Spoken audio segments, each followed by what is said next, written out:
Yeah,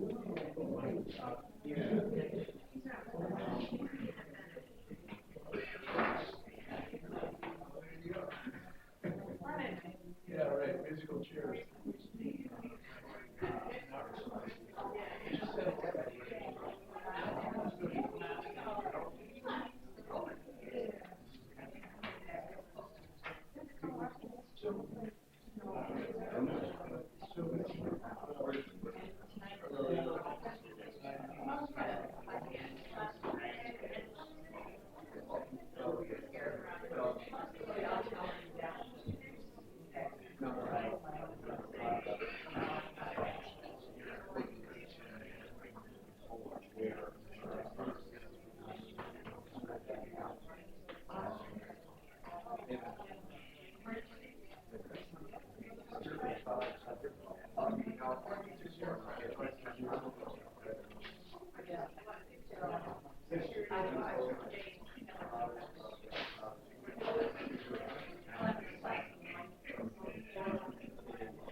Okay, good evening, all.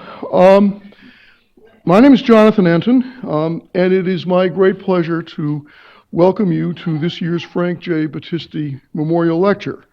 I've been the faculty coordinator on this series for a long time, and that's why I'm up here opening the program. By way of background, Judge Battisti served on the U.S. District Court for the Northern District of Ohio for 33 years. Although he was a graduate of a well-known East Coast law school, Judge Battisti was a great friend of this institution. Over the years, he hired quite a few of our graduates as his law clerks, including some of my former students.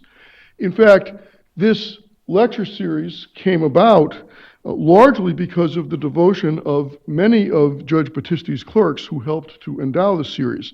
I know that there are some clerks here, and let me ask those of you who did clerk for Judge Battisti if you could stand and be recognized.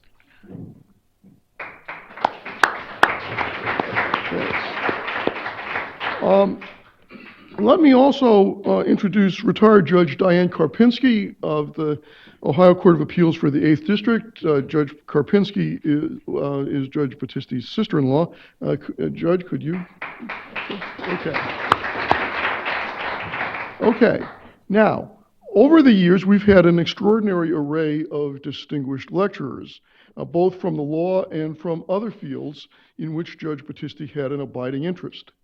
Previous lecturers have included such prominent judges as Leon Higginbotham and Jack Weinstein, prominent legal scholars such as Lee Bollinger, Erwin Chemerinsky, and Michael Klarman, academics from other fields such as the political philosopher Jean Bethke Elshtain and historian of education Diane Ravitch, civil rights figures such as Julian Bond and Fred Gray.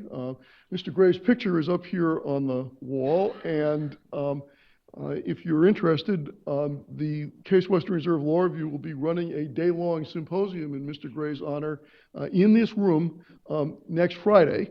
Mr. Gray is 85 years old. He is still practicing law full-time, but there will be lots of other folks there as well. Okay, end of plug.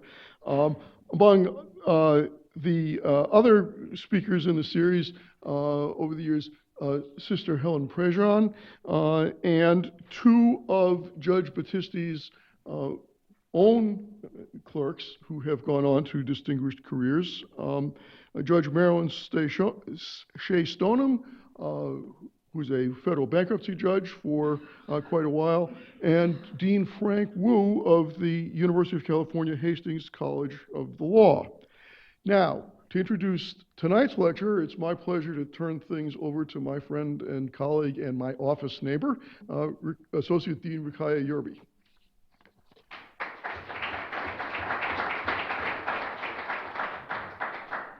Thank you. I am here to introduce our speaker for tonight, Fernita Tolson, the Betty T. Ferguson Professor of Voting Rights at Florida State University College of Law. She has also been a visiting professor at Northwestern University School of Law and University of Southern California. She has written in a wide range of topics, including partisan gerrymandering, the Elections Clause, the Voting Rights Act of 1965, and the 14th and 15th Amendment.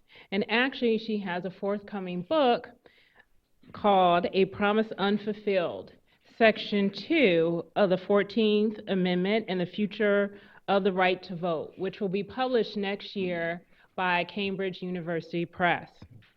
She has also published law review articles in Vanderbilt Law Review, Alabama Law Review, and the Notre Dame Law Review, and has written and appeared as a commentator for various media outlets, including the Huffington Post.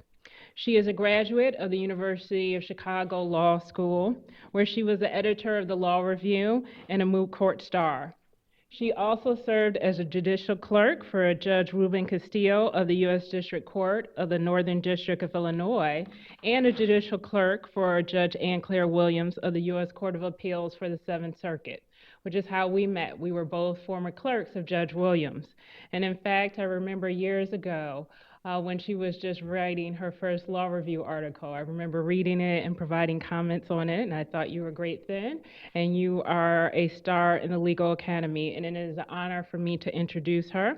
Her lecture today is entitled Creating an Affirmative Vision for the Right to Vote in the Wake of the 2006 Elections. Professor Tolson.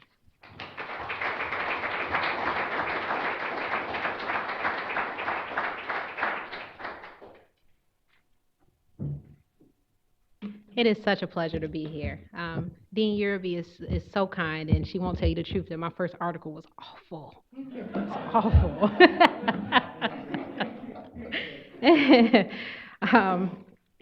Really, thank you so much for having me. The title of my talk is Creating an Affirmative Vision for the Right to Vote in the Wake of the 2016 elections. And in thinking about this title, I feel like I was maybe a little too ambitious, because if you think about it, a lot of the litigation, a lot of the struggles we've had, we're really just trying to hold on to things that we've gained in the last 50 years, right?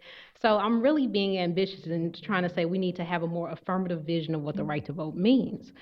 For example, if you look at North Carolina, in enacting this comprehensive voting law, the North Carolina legislature requested race-specific data. So they wanted the use of provisional ballots, pre-registration, and early voting by African Americans. And when they got this information, they basically crafted a law that the Fourth Circuit referred to as targeting this group with almost surgical precision. Now, prior to 2013, this would have been slam dunk evidence of discriminatory purpose that violates the 14th and 15th Amendments, or alternatively, grounds for the Department of Justice to block the law under the Voting Rights Act of 1965. Post-2013, well, this evidence might not even be sufficient to convince a district court judge that discrimination was a factor in the adoption of the law. And with the Supreme Court's gutting of the Voting Rights Act of 1965, the Department of Justice is significantly hampered in its ability to prevent such legislation from going into effect. For over 50 years, Sections 4B and 5 of the Voting Rights Act required those jurisdictions that historically disenfranchised minority populations to preclear any changes to their voting laws with the federal government before those changes could go into effect. In Shelby County versus Holder, the court invalidated Section 4B of the Act on the grounds that it violated the Constitution's principle of equal sovereignty, which requires that Congress build a sufficient record of intentional discrimination in voting in order to justify legislation that, like the Voting Rights Act, distinguished between the sovereign states. So that's the equal sovereignty principle. According to the court, Congress violated this principle because it subjected mostly southern jurisdictions to the preclearance requirement, but not northern states that might have also engaged in racial discrimination in voting. In the years since Shelby County, states and their political subdivisions have enacted numerous changes that would have been blocked by the Department of Justice. Now, restrictive voter ID laws have gotten a lot of attention in both the media and also in litigation, But according to a recent report by the NAACP Legal Defense Fund, there have been lesser known restrictions enacted since Shelby County that have had a huge impact on voting rights, including, for example, Alabama's decision to keep 31 driver's license offices, all located in rural areas known as the Black Belt, open only one day a month. And mind you, a driver's license is one of the few forms of ID that you can use in order to vote under their new voter ID law. Also, in Maricopa County, Arizona, voters waited over 5 hours to cast a ballot in that state's March primary. And part of the reason why the wait was so long is because election officials reduced the number of polling places by 70%. So you didn't hear a lot about that in the media. You just heard about long lines. Well, it's because there were significantly fewer polling places. Also, in 2013, Hernando County, Florida adopted a plan to close and consolidate voting locations with a focus on the neighborhoods in a city called Brooksville. Now, the overall African-American population in that county is only about 4.5%, but the number of African-Americans affected by the consolidation of the polling places is 22%. Now, many of these voting changes are not surprising after Shelby County. Actually, prior to Shelby County, more than 85% of the preclearance work done by the DOJ involved changes to local elections. And as the first presidential election conducted without the protections of the Voting Rights Act, it's also no surprise that the 2016 election season has had its share of voting-related mishaps and litigation. Now, in addition to the debacle in Maricopa County, Arizona, thousands of North Carolina voters had difficulty participating during its 2016 primary election because after the Shelby County decision, the state added a strict voter ID requirement. They also modified provisional voting, and they reduced their early voting days, so it was significantly more difficult to vote in that state. In fact, voters across the country experienced difficulties with casting a ballot in the primary season, and it was all over the place regardless of geographical area. So you had voter purges in New York City, you had outdated caucus systems in Maine and Kansas, you had faulty voting machines in Texas. There were a number of things in place that made it very difficult for people to vote. And virtually no state was immune from a voting-related disaster this past primary season. Now, disenfranchisement has become kind of a norm in our system, unfortunately. You see it in the news all the time about people not being able to vote or cast a ballot for a number of reasons. But a lot of it has to do with the Supreme Court's reluctance to create a robust framework that places positive obligations on the states to ensure broad enfranchisement. Now, to be fair, part of the difficulty is structural. The U.S. Constitution does not contain an affirmative right to vote in its text, and it gives the states considerable authority over their own elections and federal elections. But the other problem lies with the court's failure to build on case law that has set out minimum requirements to which states must adhere, namely limitations on the use of wealth, geography, and racial classifications, and structuring the rules that govern their electoral processes. In order for individuals to effectively exercise the right to vote, the right has to have more substantive content than the court has given it to date. The court should require states to eliminate obstacles that make it more difficult to vote. For example, by replacing outdated voting machines and opening more polling places if needed. Nor should states be allowed to engage in efforts that unduly circumscribe the electorate by enacting overly restrictive voter identification requirements or alternatively purging voter rolls ahead of an election, at least not without providing some empirical evidence that these steps are necessary and need to be taken. By embracing an affirmative vision of the right to vote that favors broad enfranchisement and that rejects a passive conception of voting that prioritizes deference to the state, we can avoid many of the errors that have become commonplace in our system of elections. It is unlikely, though, that the Supreme Court will take these steps, and they won't because of limitations that the court itself has imposed on the scope of the 14th and 15th Amendments. These limitations include an onerous discriminatory purpose requirement when states enact facially neutral, even if they're restrictive, facially neutral legislation, its overly deferential posture towards the state's justification for the disputed law, and also the limited remedies that the court accords to plaintiffs despite winning on the merits.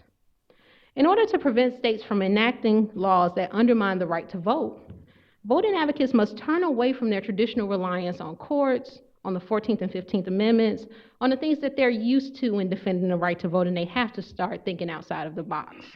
Litigation has to remain part of the strategy. I'm not saying that this should be abandoned, but it can no longer be the whole strategy. Instead, advocates can also focus their resources on seeking new election legislation that builds on recent case law. Okay, so you're like, Congress, really? Just bear with me, really, bear with me. So it builds on recent case law recognizing the breadth of Congress's authority to regulate federal elections under Article 1, Section 4, which is commonly referred to as the Elections Clause. Pursuant to the Elections Clause, states may regulate the times, places, and manner of federal elections, but is subject to Congress's authority to make or alter those laws at will. The court recently embraced a very robust reading of this authority. And this is authority that a new presidential administration and a new Congress can reference in seeking to protect the right to vote. And to date, it's a source of authority that remains underutilized. So why must there be a strategy to protect the right to vote that does not rely solely on the courts, the 14th and 15th Amendments, or even legislation that was built for this purpose, the Voting Rights Act? Why do we have to start sort of thinking about other ways? Well, it's kind of, so to be fair, right, recent voting rights cases might even suggest that this is a winning strategy. The summer of 2016 was a really good summer for voting rights. There were some wins, there were a few losses, some hits and misses, but we had more success this year than we've had in prior years. We had the invalidation of North Carolina's wide-reaching election law. There's the softening, right, of Texas's voter identification law, where the federal court is trying to make it more expansive so more people can vote. The invalidation of Arkansas's voter ID law. The recent case blocking the proof of citizenship requirements for Kansas and other states. And these victories are important. Like, I'm not trying to minimize that. But these cases, and some of them have been reversed on appeal, they do expose the limitations of the racial discrimination framework of the 14th and 15th Amendments. And these limitations are important because it helps us understand, in particular, the scope of the Elections Clause, which I'll explain, but also the relationship of the Elections Clause to those amendments and thinking about what Congress can do, and also the potential that the Elections Clause has for sort of filling in the gaps where the 14th and 15th Amendment fail. So if you think about the Seventh Circuit case, Frank versus Walker. In Frank versus Walker, the Seventh Circuit stated an injunction that would have required Wisconsin officials to accept an affidavit instead of photo ID from voters at the polls. So essentially, a voter can come, sign an affidavit saying that they don't have the required ID, they can vote.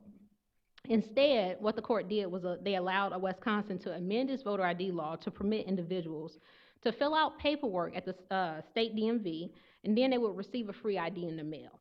And they can do this without having to actually provide photo identification of who they are. Now, the Seventh Circuit sustained the free ID process. Even though the free ID program does not ameliorate the burdens on people of color, on people who can't afford to get to the DMV, who don't have transportation, and they also sustained it despite the fact that allowing individuals to obtain a free ID without proof of photo identification undermines the state's interest in preventing fraud, right? And also, they sustained it in complete disregard of the findings of several district court judges, not just one. Like, this law has been litigated in both state and federal court, which found that the voter ID law violated some combination of the First, 14th, and 15th Amendments, as well as the Voting Rights Act. So pretty incredible. And so it's no surprise that now we have new evidence that state DMVs are turning away people who are going with the required paperwork in order to get a free ID, right? So now a district court judge has to actually revisit the law early, October 12th, they have to revisit the law to try to figure out what to do. And we're 3 weeks out from the election, right? I think it's something like 35 days, 40 days. And it's very interesting that we're here. And a lot of the blame can be laid at the feet of the Seventh Circuit. In a prior opinion, the Seventh Circuit rejected all constitutional challenges to the law, adopting a reading of the relevant case law that would have required plaintiffs to show that Wisconsin's voter ID basically has to function as a complete barrier to voting in order to be invalidated. Noticeably absent from any of the Seventh Circuit's analysis is an assessment of whether the law imposes a burden that is unjustifiable in light of the state's justifications, and why, given this burden, relaxing the requirements of an otherwise impermissible law is itself inappropriate. The Seventh Circuit's overly deferential posture has become sort of the norm for a couple reasons, though. First, courts are uncomfortable with finding that states are discriminators, right? They don't want to say that a state has intentionally engaged in racial discrimination against a population. And a good example of this is the Fifth Circuit case in VZ versus Abbott, excuse me.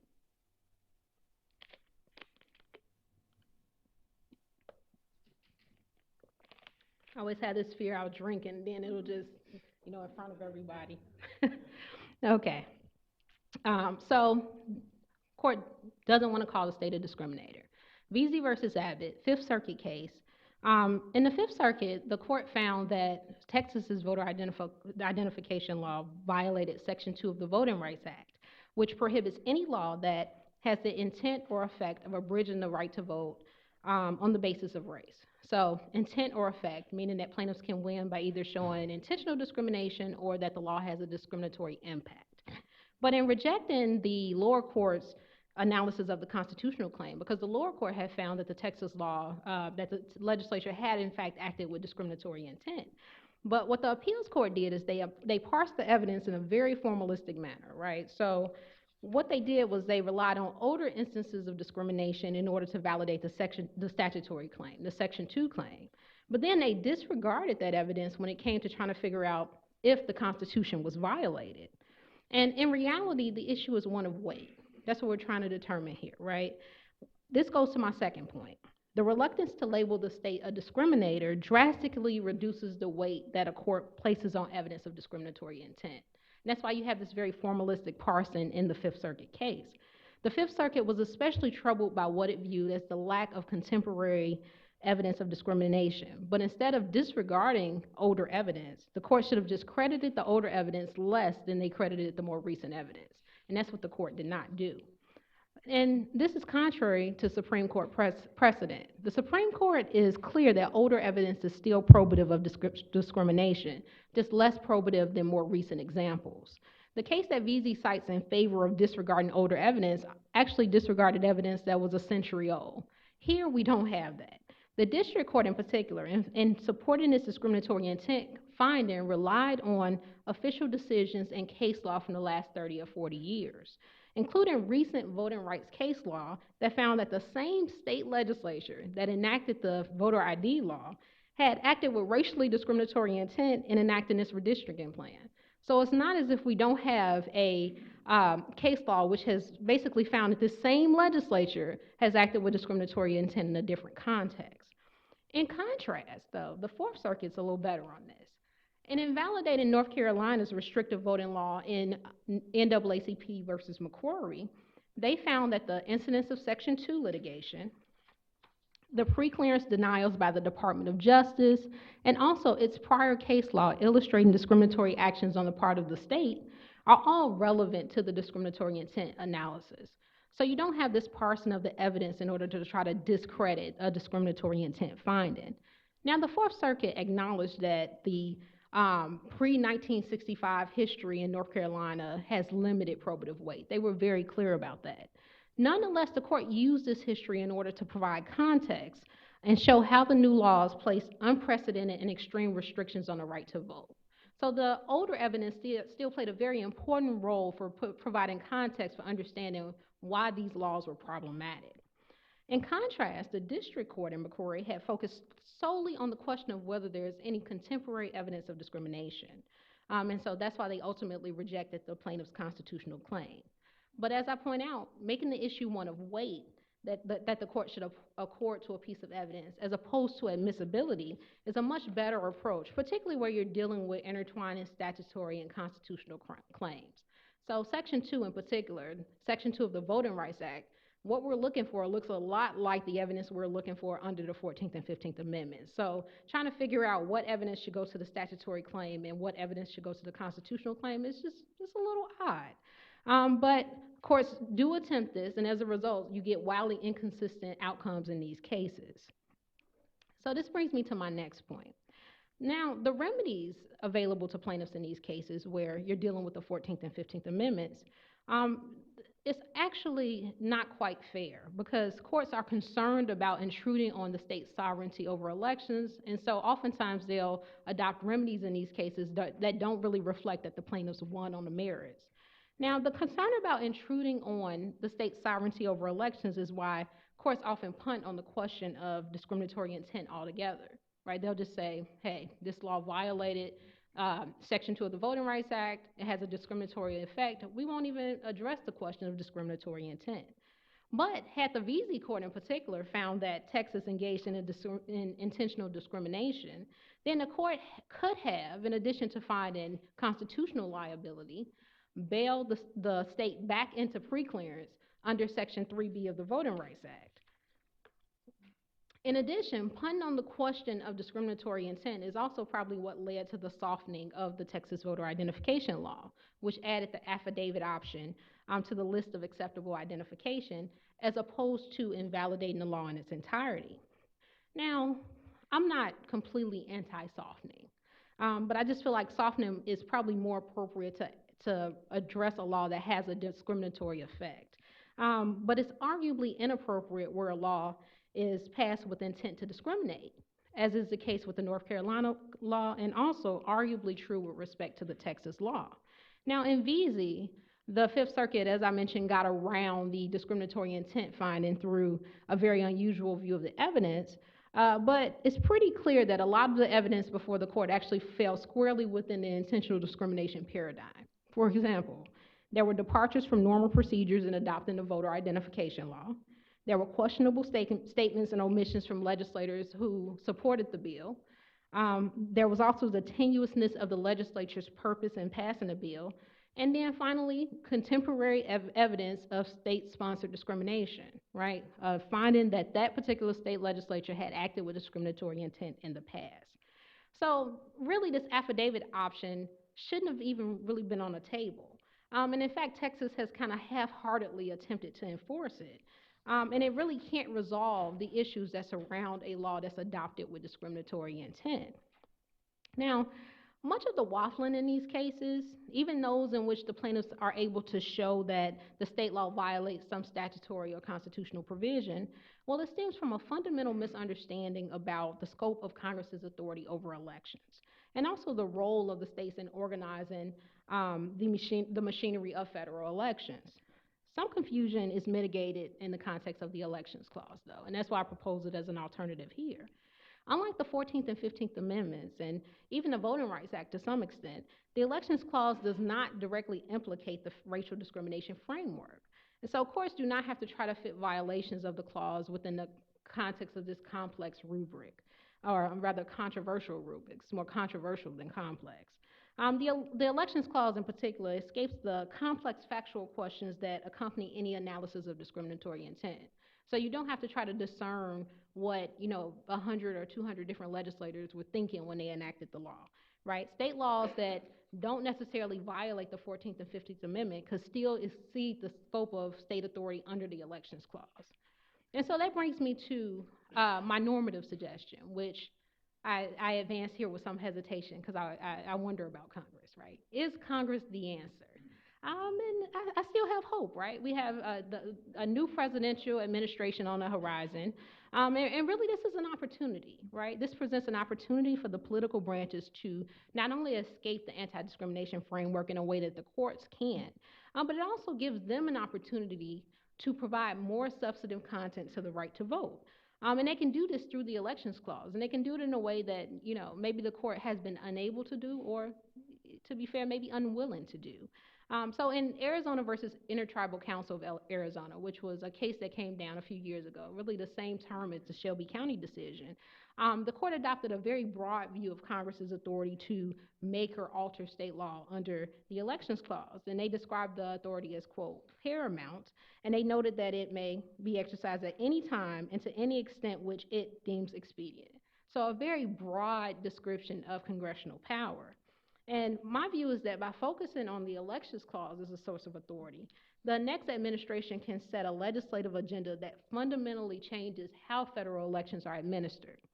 So first, Congress can reinstitute a system of federal administrative oversight for congressional elections. Seems a little extreme, but stay with me. And second, Congress can impose minimum safeguards for state voter identification laws as applied to federal elections. Now, these two changes will address many of the challenges that voters have faced, not only in 2016, but also in the years since Shelby County was decided, and it significantly narrowed the protections of the Voting Rights Act. Since Shelby County, voting rights advocates have proposed a number of fixes for the coverage formula. But most of the existing proposals would either just apply to 4 or 5 states, or they would possibly exclude many northern and western states that discriminate. And worst case scenario, the Supreme Court can weigh in again and just strike it down. So that hasn't proven to be a very satisfactory way to address the gap that we have after Shelby County. So my proposal is for Congress to institute a regime of federal supervision of all phases of registration and voting in national elections if 10,000 or more people in a congressional district request assistance. Now, this proposal is a significant expansion of Section 3A of the Voting Rights Act. Most people aren't even aware of this provision, but it was a provision of federal oversight where examiners can come in on election day and basically watch the polls. Now, my proposal, there will be 2 election officials from the major political parties to oversee congressional elections from registration to the certification of the winners. Now, these officers cannot directly interfere with state law. So I'm not talking about someone who just comes in and causes more confusion. And they also can't really interfere with the state's administration of their election laws. But they would have important investigative power. So they would be able to inspect voter lists, for example. They will be able to observe the polls on election day. And also they will be able to secure evidence of voter disenfranchisement. And really, I view this last thing as the most important thing, because this evidence of voter disenfranchisement could be used as a basis for bailing a jurisdiction back into preclearance under Section 3B of the Voting Rights Act. Instituting federal oversight of congressional elections would address many of the objections that the Supreme Court had with respect to the coverage formula of Section 4B in Shelby County. And it also would remedy the problem of building a record of discrimination, because we're building a record in real time. Right? Election officials could see firsthand the effects of discriminatory measures enacted by states in recent years. For example, federal oversight could address situations in which states as diverse as Michigan, Georgia, and New York have failed to process voter registrations, have engaged in voter purges right before elections in many cases, and also have made it difficult for minorities to access absentee ballots. Having boots on the ground can also challenge the post-racial narrative of Shelby County, because a lot of these measures were adopted in order to disenfranchise minority populations, and it will exhibit the need for continued federal oversight of congressional elections. Now, the Elections Clause, in addition to justifying and providing constitutional support for a regime of federal oversight, can also validate federal legislation that imposes minimum safeguards for state voter identification laws. As states pass an array of laws that make voting more difficult, commentators have wondered whether Congress has the authority to regulate restrictions like voter identification laws in order to combat the negative effects of these regulations. One issue that is unresolved is whether voter identification laws are manner regulations that Congress can reach under the Elections Clause, because the Elections Clause reaches time, place, and manner, or are voter identification laws voter qualification standards that fall squarely within the province of state law. And this is actually something that's unresolved and quite controversial. There's no, predominant opinion about which it is. But with the voter identification law, arguably the state already knows whether or not you're qualified to cast a ballot, right? The purpose of a voter identification law is to verify a person's identity in order to prevent fraud. And in my view, given that that's the purpose of voter identification laws, I think they're manner regulations. And so because of that, I think that this is something that can be reached under the Elections Clause. And Congress in particular can institute procedural safeguards to make sure that states are not prioritizing their interests in ensuring the integrity of the electoral process based on flimsy evidence of fraud over a person's right to vote. So if you think about it, this is arguably consistent with current case law. So a lot of commentators point to the fact that the Supreme Court has upheld the constitutionality of voter identification laws, and my proposal doesn't really undermine that, right? Because in the case upholding their constitutionality, the court did not resolve the issue of whether some variations of these laws can pose more of a threat to the right to vote than others. Now, in my view, the next administration could arguably lobby Congress to pass a law that requires states to produce nonpartisan evidence to support and justify voter identification laws as applied to federal elections. So nonpartisan in the sense that there has to be some empirical justification for why the state is enacting a regulation. So functionally, what this means is that Congress could require a state to show that its voter identification law is designed to address a specific problem. Let me give you an example. Voter fraud was a prominent feature in the 2004 Washington state gubernatorial election. The election was decided by 133 votes, and 1,678 dead people voted, okay? Now, federal legislation would permit a state like Washington to adopt a voter ID law. They have a clear, documented history of voter fraud. And consider this against Wisconsin's voter ID law. There's no history of documented voter fraud in Wisconsin in recent elections. So federal law could arguably limit Wisconsin's ability to implement a voter ID law. And really they would weigh it against whether or not the law has the effect of circumscribing the electorate and determining whether or not Wisconsin has a sufficient interest in passing a restrictive law. Now, on the other end of the spectrum, the really restrictive laws, Texas and North Carolina, federal law would bar those types of voter identification laws. They would not be acceptable for use in federal elections because they are not sufficiently protective of the right to vote, considering the fact that there's no actual evidence of voter fraud. Now, understand what Texas and North Carolina tried to do. Voters can only present limited forms of identification. Provisional voting is very burdensome. The laws were passed for partisan reasons, and they are also significantly less inclusive than the prior regulations. So really there's a wide range of things that are encompassed in trying to determine whether or not a voter identification law would raise problems under my proposed legislation. So in my view, those laws, federal law could bar the laws in North Carolina and Texas. But I think what all of this shows is that the Elections Clause is a tremendous source of authority that limits the ability of states to interfere with voting rights through procedural regulations. And a new administration should tap into the clause as a source of authority in order to improve voter access to the ballot. I think that this approach is the best way to supplement a litigation strategy based on the 14th and 15th Amendments and the Voting Rights Act, because the results there are, pretty uneven. We have some successes, we have some losses, and so we do have to start thinking about other ways in order to make the right to vote more, people have more access to the right to vote in the coming elections. Okay, thank you.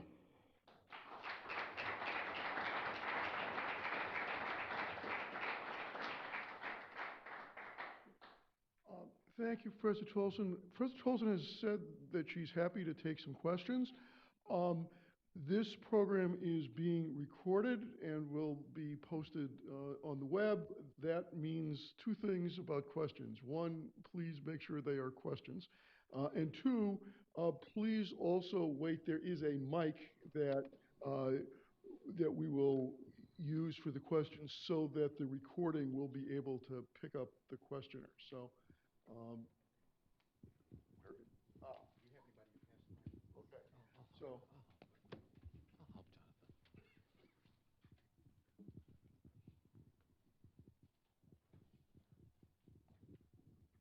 help Jonathan.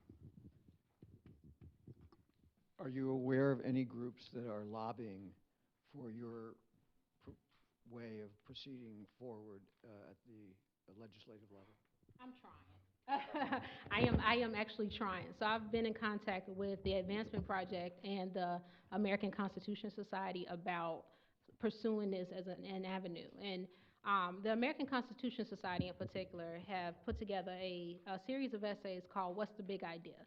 And what the essays do is they help the next administration try to make some policy decisions about what they want to do when they sort of hit the ground running in January. And so my contribution to that set of essays is this proposal. I'm trying to bring more attention to the Elections Clause and let the next administration know, hey, this is a source of authority you can tap into. Because the last time that it really was a focal point was after the 2000 election. And my view is that we shouldn't wait for the next meltdown before we take affirmative steps to try to prevent it. And so that's one reason why I'm trying to start early with lobbying to try to get something done on this front.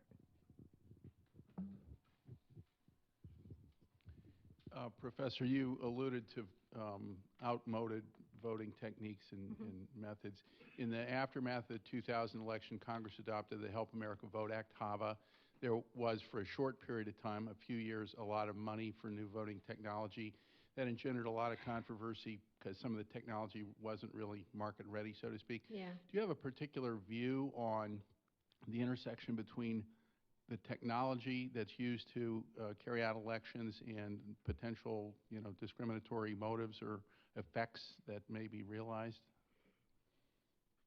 So one of the criticisms after the 2000 election is that outdated technology in predominantly lower income neighborhoods led to a lot of the disenfranchisement in those neighborhoods. And so the thought was that by updating the technology, it would help improve some of that. Now things have definitely gotten better, but I do wonder if, and this is my fear, right?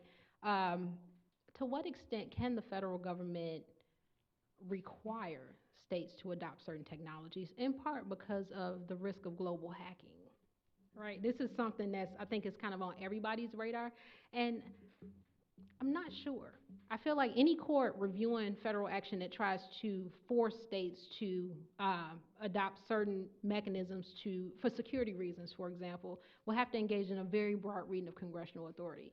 Because the general sense is yes, states have control over the time, place, and manner of federal elections. Courts have read that authority for states very broadly as well, right? So, but I think that we're in a position where Congress might even have to go beyond what I'm proposing here in order to realistically address the threats to our electoral system because of technology. And I'm not sure if a court will be willing to sign off on that.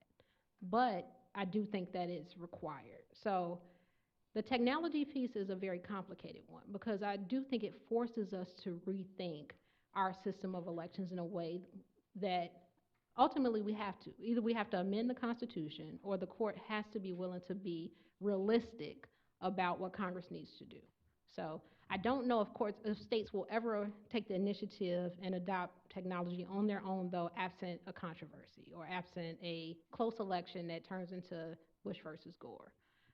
So we rule by catastrophe. Just to add one footnote, there was litigation in New Jersey a couple of years ago, and it reflected a dispute in the technical community over the necessity of retaining a paper ballot of some form in order to have an auditable trail, in order to be able to verify electronic voting results. So Yeah. it is complex, as you said. It's very complex, and I do think that if states take the initiative on their own, then we have no problem. It's when the feds try to step in and tell them what to do that we start running into problems.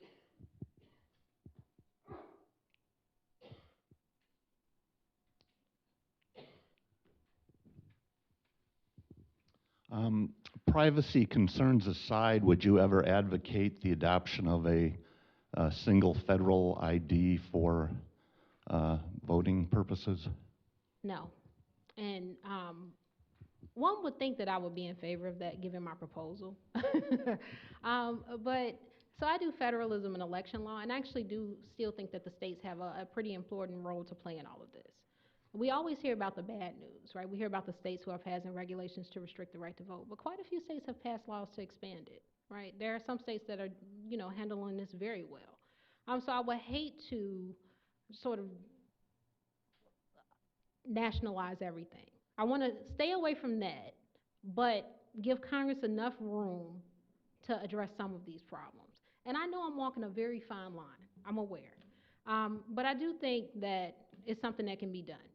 And I don't say that in a sort of traditional, hey, let's protect federalism, right? I think the Elections Clause is one of the rare areas where there are less concerns about state sovereignty, right? So Congress could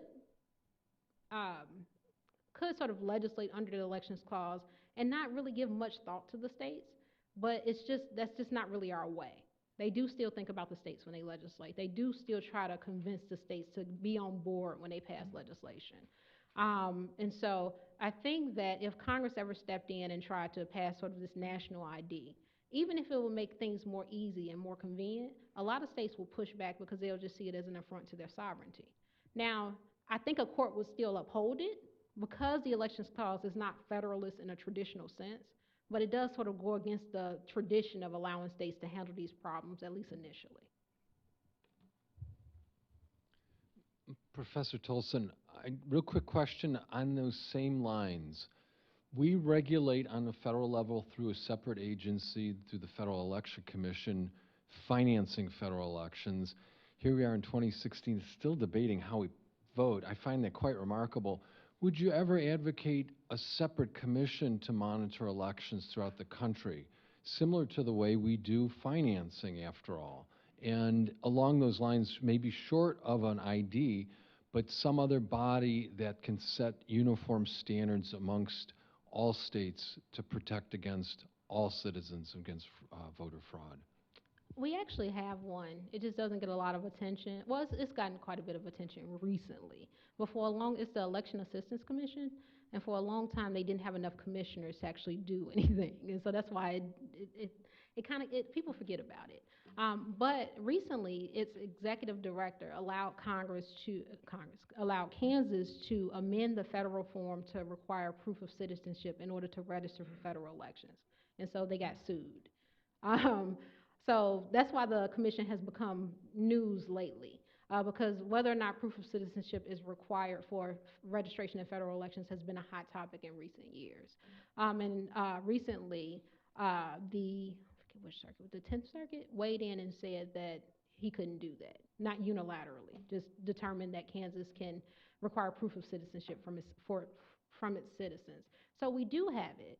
But the fact that an executive director can decide on his own initiative to do that makes you wonder whether it's a good idea.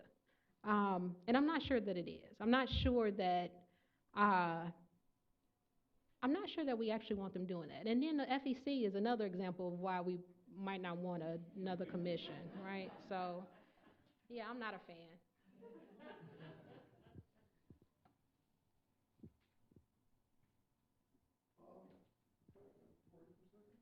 Okay, thank you again, Professor Tolson, for a terrific talk.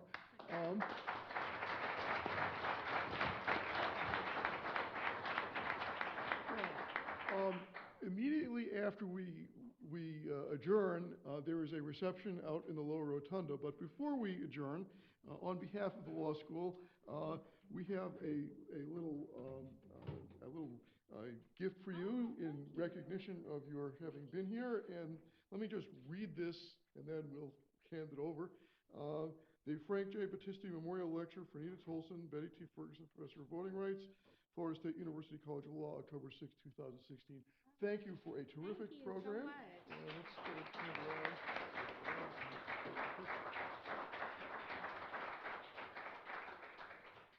Okay, thank you again. As I said, join us out in the lower rotunda for reception and a little further discussion. And if you are available,